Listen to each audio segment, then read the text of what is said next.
মানিকগঞ্জের শিবালয় উপজেলার তেওতা ইউনিয়নে যমুনা নদীর ভয়াবহ ভাঙনে হুমকিতে পড়েছে সহস্রাধিক পরিবার। একের পর এক বসতবাড়ি নদীগর্ভে বিলীন হয়ে যাচ্ছে। ভাঙন রোধে দ্রুত ব্যবস্থা না নিলে কয়েকটি গ্রাম মানচিত্র থেকেই হারিয়ে যাওয়ার আশঙ্কা করছেন স্থানীয়রা। বিলীন হয়ে গেছে সাতুরিয়া থেকে, আমাদের এখানে মালচি, তেওতা, কিডিসি, পাগলপাড়া আছে, তারপরে এরপর গান্দাল। মোটামুটি গান্দালের পরে যায় তেওতার কিছু জিও ব্যাগ ফেলাইছে। টিউনো মহোদয়ের মাঝে বারে আবেদন করার পর টিউনো মহোদয়ের কাছ থেকে আবেদনের মাধ্যমে পরে কয়েকটা জিও ব্যাগ পড়ছে ওইদিকে, মোটামুটি তেওতা যে বাজার, তেওতা বাজার থেকে গান্দালের আশেপাশে কিছু, কিন্তু গান্দাল থেকে আমাদের এই সাতুরিয়ার মাঝখানে যে এরিয়াটা আছে এই বর্তমান খুব দুর্বিষহ অবস্থা। শুরু হচ্ছে আপনার আরও 6 মাস আগের থেকে।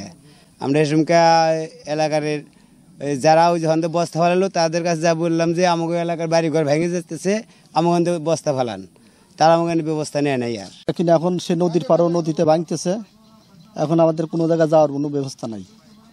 এখন এটা সরকার যদি কোনো নেয়, উদ্যোগ নেয়, তাহলে আমরা থাকতে পারবো, তাছাড়া থাকার মতো ব্যবস্থা নেই। মানিকগঞ্জের শিবালয়ের তেওতা ইউনিয়নের মালচি, গান্ধাইল, কেডিসি ও তেওতা বাসেট এলাকা, যেখানে যমুনার ভাঙন ভয়াবহ রূপ নিয়েছে। গত এক সপ্তাহ ধরে ভাঙনের তীব্রতা এতটাই বেড়েছে যে প্রতিদিনই নদীগর্ভে হারিয়ে যাচ্ছে ঘরবাড়ি। আতঙ্কে দিন কাটাচ্ছেন এলাকার শত শত মানুষ। আগে আমরা ওই জায়গাতে আমাকে একটা পাড়া ছিল, পাড়াটা ভেঙে গেছে, আমাকে ভাঙতেছেই, আমাকে সয় সম্পত্তি সব নদীতে। নদীরে ওই যে বাড়ি ঘরগুলো না, তার আরো এদিকে আগে আইটে যাইতে মোটামুটি আধা ঘন্টা লাগছে নদীতে যাইতে। অঞ্চলের মানুষের পরিস্থিতি অনেক করুণ, একদম কঠিন পরিস্থিতি চলতেছে।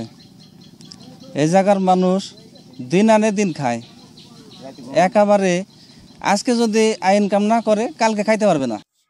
ইতিমধ্যে অন্তত 50টির বেশি পরিবারের বসতঘর হুমকির মুখে। ভাঙনের কবলে পড়তে পারে আরও সহস্রাধিক পরিবার। স্থানীয়রা বলছেন, নদীর গতিপথ পরিবর্তনের কারণে প্রতি বছরই এই এলাকায় ভাঙন দেখা দেয়। তবে এবারের পরিস্থিতি যেন সবকিছুকে ছাড়িয়ে গেছে। ভিতরে আমার এই পারে গ্রাম তো ভাঙনের মুখে পড়ছে আপনার মনে করেন বাঁধের পর থেকে, এবং বাঁধের ওই সাইডে 1 নম্বর ওয়ার্ডে কিছু জায়গা আছে, জেলেপাড়া, জাফরগঞ্জের ওইখানে একটা গ্রাম আছে ভাঙনের মুখে, আর এদিকে 8-10টা গ্রাম হবে আর কি। এদিকে যমুনার পানি আরও বাড়তে থাকায় আশেপাশের গ্রামগুলোতেও ভাঙনের আশঙ্কা করা হচ্ছে।